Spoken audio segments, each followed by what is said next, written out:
So we are now recording, and the technical issues that we saw are not a thing in this video. But when we're looking at this, we're looking at the sources of damages to a property, of what can actually count as damages, of like if something were to escape and cause damages, and what are the requirements for this, and how escape can actually be formulated. And you can see there, we're looking at applies to where the defendant brings onto his or her land and keeps them there the source of danger. And we're going to look at a little bit of, we looked at before what this danger is in relation to the accumulation of water, trees, roofs, walls, electricity, gas, explosives, and other accumulations of items or objects, and the danger that they can cause. And you can see some limitations are being applied in this. You can see in the Healy versus Bray UDC, Urban Development Council, I think, or committee, liability was not imposed following injury by a fallen rock because the rock is part of the land. Now, this was a rock fell onto the individual and they were injured, but the rock formed part of the land itself, so it wasn't brought onto the land, it was the land. And there was a similar case where as a result of a slow-moving landslide, not a risk or a danger to one.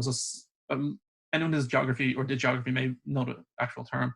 It's where land slowly moves to the bottom of a hill, and it caused damages. It caused damages to fences. And the question was, did the land escape? And if so, would it be subject to the rule under Rylands and Flechter? And the courts looked at this and said, no, the land is not escaping from the land. The land is the land of soil and the actual grass and dirt, mud, whatever it was the actual land itself. So you can't bring that case. And you can see that that's very similar to the case in Healy versus Bray UDC, where Kingsmill Moore J stated, the defendants did not bring the rocks or outcrop onto their land for their own purpose or at all. They are there as a result of natural forces operating in geological time as intended is the land. They are, in short, the land itself and not things brought onto it. So really, that's what you're dealing with. If you're dealing with the escape of land, that's actually part of the premises, part of the property, like overhanging, cliffs, whatever, they are the land themselves. But if you store, for non-natural use, if you have topsoil stored, if you have fertilizer stored, fertilizer is type soil, it's also shit. But if you have turf stored for like draining or even general storage, that wouldn't be land anymore in the sense of escaping from the land for Rylands and Flechter. It would count as an accumulated piece of accumulated object. So really just look at the context of where the land is coming from. If the rock's falling off a overface, a natural overface, it is part of the land itself and it doesn't count as escaping. I was wondering why my coffee tasted weird, and then I remembered it was tea. But under the rules of Rylands and Flechter, you can see there. So as soon as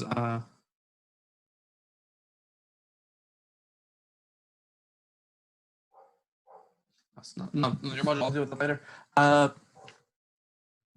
The question of escape is important. If the item or the danger is still on the property, it doesn't count under the rules of Rylands and Flechter. And when we're looking at the escape, we're looking for escape from a place the defendant has occupation of or control over the land. So you have this property. This is your property. You have control over this. And then this raises a few other questions of how this works. So if you have control over the property at the time, or is it control in the broad sense that you physically own it, but if someone else is occupying it. So if you're a landlord, we'll be looking at this it's on the next slide or two. If you're a landlord, you won't be liable for your tenants because they have control or occupancy over the land. But if you invite people on, as we saw in one of the, I put the case up for, I didn't put the case up, but there was accumulation of people. If you invite people on and they escape causing damage, there can be grounds for Rylands and Flechter because you have control or occupancy of that land and you invited them on.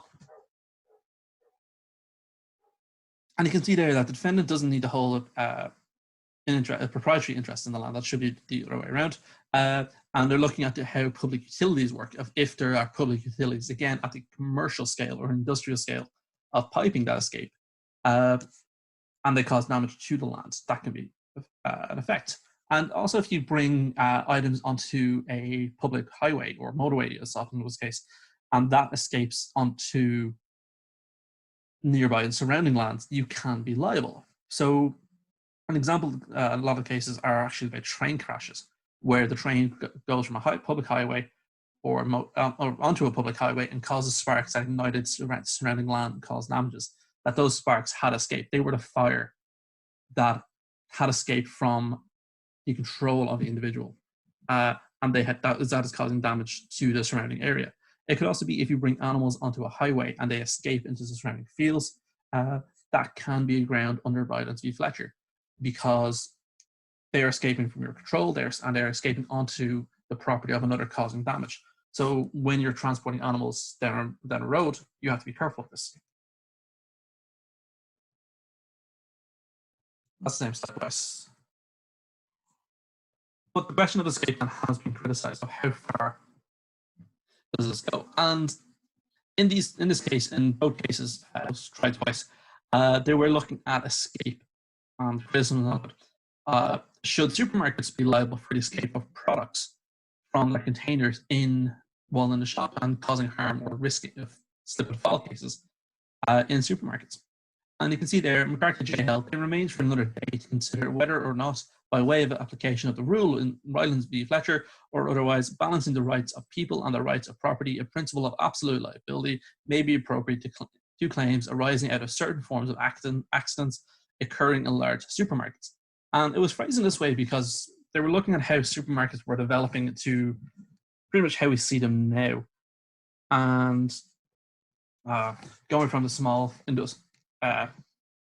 local grocers, newsagents, whatever, to the more commercially viable, larger supermarkets we have. And they were looking at us, and they were acknowledging it could be a future question for Rylands v. Flechter and the application of escaping products or elements of, if you spill orange juice or milk and you don't cry over it in the aisle, can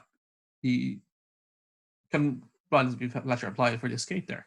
And while in the Mullen case 1 and 2, it has been discussed and they have been referenced in subsequent judgments, no court has so far really engaged with this. No, I don't think they want to be the first one to expand how slip and fall, because there is at times a negative connotation with allowing slip and fall claims, particularly in relation to damages and compensation.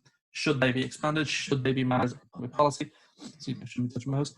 Or should they be restricted? And this is an area of criticism across the world, but in Ireland in particular, with the level of compensation that is and how these claims are processed. So another element for Rylands and Flechter to look at is entitlements to actually take the case, who can sue. And it's a matter of high controversy in recent years, and how Ireland has slightly different. But you can see there in the England case, in Transco PLC versus Stockport Metropolitan Borough Council, the House of Lords were ruling that the Rylands rule in Rylands v. Flechter should be seen as a subspecies of tort of nuisance, which only those with a proprietary interest in the land had a right to maintain a claim. So really, this is kind of pushing what we'll be looking at the end of the class as well, of where the future of Rylands v. Flechter should go. And this is one of the ways it can be done, putting as a subspecies or element or a subcategory.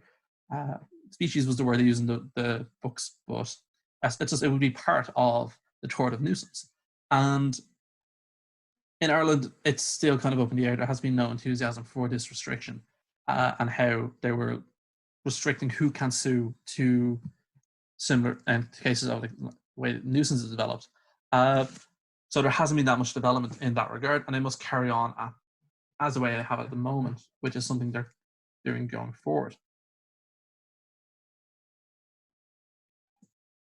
So you can see there, just with the question of the Transco, it was who can be affected. Is it only adjoining occupiers? in that case, of how far can the question of escape apply? And prior to the Transito case, it was anyone who has suffered from this escape, not the immediate individual. So they were looking at this,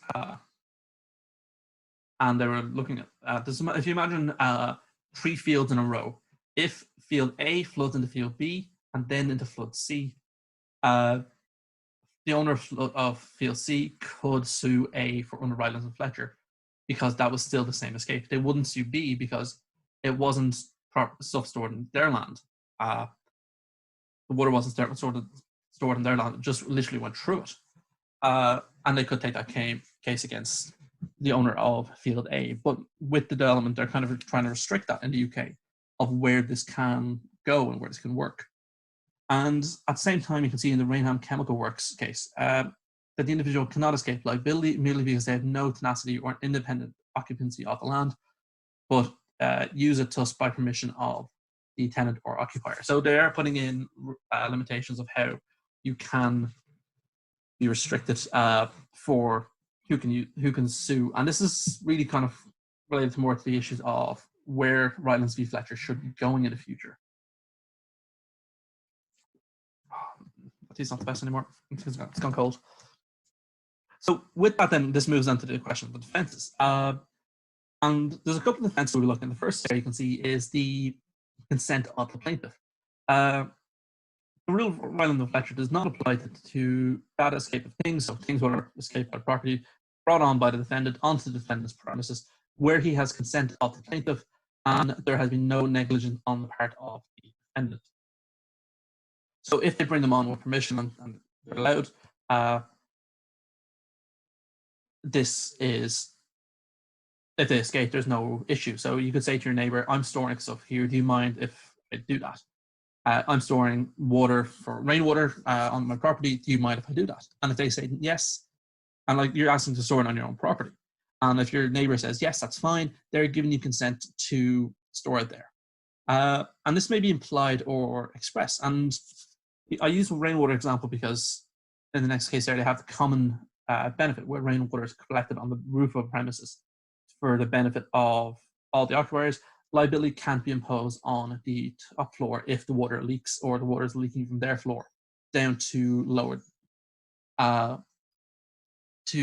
lower levels, because it would be putting an unfair burden on them. And you can see the course we're actually holding that, especially in relation to the common benefit where water for a building is stored on the top floor, and if it leaks they can't hold the top floor liable for the escape because it would be unfair and gravity is a nightmare in that regard. So yeah, the next one then is the default or special sensitivities of the plaintiff. It's another defense under Rylands and Flechter, and it recognizes the plaintiff's own ground as a defense, the plaintiff's own status as a defense. And you can see there that in the Dunn versus Birmingham canal case, a mine owner who worked his mine under the defendant's canal in the knowledge of the danger and brought water from the canal down upon himself was denied a remedy. So you're digging under a canal. That should seem self-evident. Don't do that. That's a bad idea. The water will leak in. And he knew the canal was there. He knew what he was doing. But he still did it. So because of their own actions, because of their own position, their default or special sensitivity, they couldn't bring that case forward because they knew if they dug under a canal, there's a chance it could leak, or they should have known it would leak, and that danger was present when they started, so they couldn't take a claim in that regard. The next one then is the act of a stranger, and this is where we're looking at that. The defendant will not be liable if the escape was due to the deliberate act of a stranger, which could not have reasonably been anticipated by the defendant.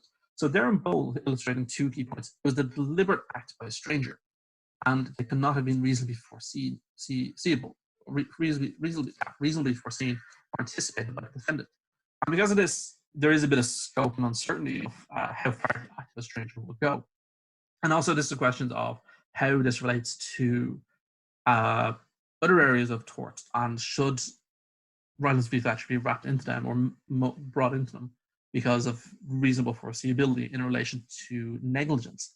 And you can see there that where a trespasser intentionally creates a danger to a person's property, which results in the escape of onto the plaintiff's property and causing damage, the person will not be liable unless they should have acted. The defendant should not be liable unless they should have acted. So if someone comes on your property and they let's say that you're storing water on your property and you take all the precautions you need. You have it behind a fence, it's secured, you have warning signs everywhere saying, do not enter here, there's water storage, do not tamper with, it will cause a leak. And you've done everything short of stationing, being there 24 hours a day.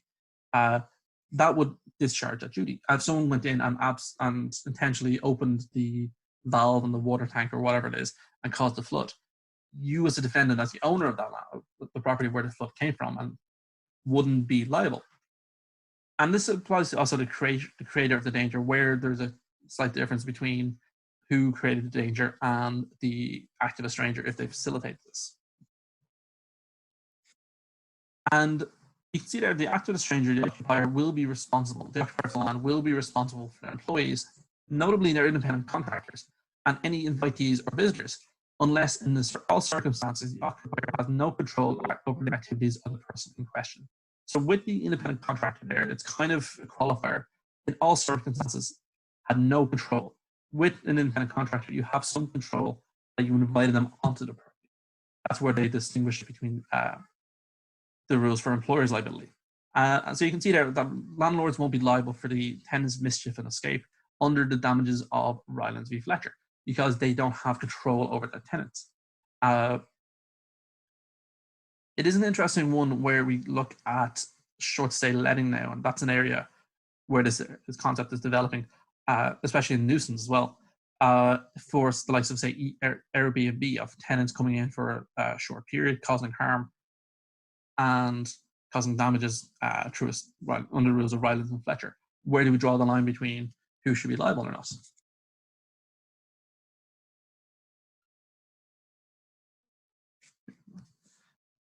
And then there's the other one, the old favorite, the act of God. And this is in Rylands v. Fletcher they held. The defendant could excuse himself by showing that escape was a consequence of a vis major or the act of God. And with the act of God, it's really massively unpredictable circumstances that you can't see. If there's a lot of these cases are actually about floods, and in this UK case, Nichols versus Merson is the only successful attempt of Rylands v. Fletcher to claim an act of God. There was artificial lakes in the property. They were flooded following extraordinary violent storm, described by some as the heaviest in living memory. And liability was not imposed on the defendant because they couldn't have foreseen this event. They couldn't foresee a storm of this proportion happening and causing the flood. But these have to be quite limited, because bad weather, heavy weather, extreme weather itself isn't going to be an act of God. It has to be so severe. You would write about this in, say, religious texts, saying this was the flood that wiped out the people. Interestingly, because I was watching the Avengers movies again, because why the hell not? They're great movies. But technically, anything Thor does is considered an act of God, and should that remove liability? Depending on the time, I was joking about it, but I will actually be doing a class on Avengers and tort law at the end. We've 2 weeks left after this. Is this correct? If someone could just post in the chat just a confirmation. We do have 2 weeks left after this, or is it 3? I can't remember. But we will get the material covered properly. I do have the blocked out. I just can't remember if I included an extra class for revision for your exams, which we won't need now. Or I'm going to do something fun with the tort in the Avengers. Yeah. So you can see there, with act of God, it's only the most extreme of natural phenomena. And that's the question of what is a natural phenomena. So the question of global warming and man-made interference is possibly an area for future development of tort. But you can see there are limitations, even at extreme phenomena where once in a 20-year flood wasn't an act of God. And you can see there in Seabrook County versus Bray UDC as well, the Hurricane Charlie in 1987, it was a hurricane in Ireland that was accepted as an act of God, that would have caused damage. And this then goes to the question of, yes, it would have caused damage, but was it foreseeable that flooding and flood escaping, water escaping, would cause damage? But was that foreseeable? Was the level of escape in water foreseeable? And it really wasn't at that point. It's like water escaping into property. And the example I can think of was, I think maybe 10 years ago now, it was a ridiculously high flood threat in Ireland. And the shopping centre in Dundrum flooded. And the question was, would the water escaping from that be subject to the surrounding areas causing damage? Would that be subject to the rules under Rylands v. Flechter? And looking at that as, would it be foreseeable? Yes, water will flood, but not to that level. But also that shopping centre is built in a floodplain, so a flood should have been foreseeable. So I don't think they could have claimed an act of God in those cases. So really, this is wrapping it up. We're looking at the future of where Rylands v. Flechter is going to go. And it has been progressively weakened and confined of what can do, what can't do from within and without. And negligence has been quite expanded at the same time, just in a general sense of the rule of negligence, and how nuisance is also coming into it. So it is just a quick little bit of looking at where Rylands v. Flechter can go and the four possibilities. So these are the four possibilities, or what can be considered for the future in Ireland, and looking at where they come from in relation to other jurisdictions. So treating Rylands v. Flechter as a part of nuisance, and this would be following the line of case law that's developing in the UK. But the issue then is it would only apply to those with a proprietary interest in the real property, and there would be no compensation for personal injuries. So there are some trade-offs there. And we saw this again in keeping it where it is. It's maintaining its form as is. It serves a small area of strict liability for the extra hazardous situations what we have now. And they may not; these areas are not easy to define and regulate, as we've seen. It's kind of hard to figure out where they stop. But it does kind of work. Should we? Do we need to reinvent a wheel if we have a wheel that works, or do we need to have a rounder one? We could also restate the rule as a general principle for strict liability for extra hazardous activities. And this goes back to how escape has been, and what can escape, has been criticized as being very haphazard. The pun was intended. It's not what was intended, but it was a question of it's not clear when there is a extra hazardous activity, and this could be following the US approach. But even then, that really, you can see there's a difficulty in determining at what point something should be characterized as ultra hazardous as opposed to extra hazardous, and when it should have the strict liability. So again, it's going to be depending on the context and circumstance. And I'd be a bit skeptical about following the US approaches just in general. It causes a lot of problems on how definitions work. And the last one then is to absorb the rule of Rylands v. Flechter into the general tort of negligence and following the Australian courts and their approach. And the few cases where this was done, there would be a difference, but would it be that much of a difference? If we're looking at foreseeability at the moment, if we're looking at the foreseeability of escape and the limitations of that, are we really going to be getting that much of a difference by changing how rule under Rylands v. Flechter actually works? So there are just some last bits to think about in relation to the rule of Rylands v. Flechter. Next week we're going to be doing we will be looking into nuisance, and as we'll be looking at a little bit more than probably the next 3 classes worth of material will be on nuisance, because it's an exam question, there's a lot to do with it, and we can have a little bit of fun of what actually counts as a nuisance, and we can go from there. So that's the end of the slide. I'm going to stop the share. 3 weeks. Thank you for the replies. Stop the share.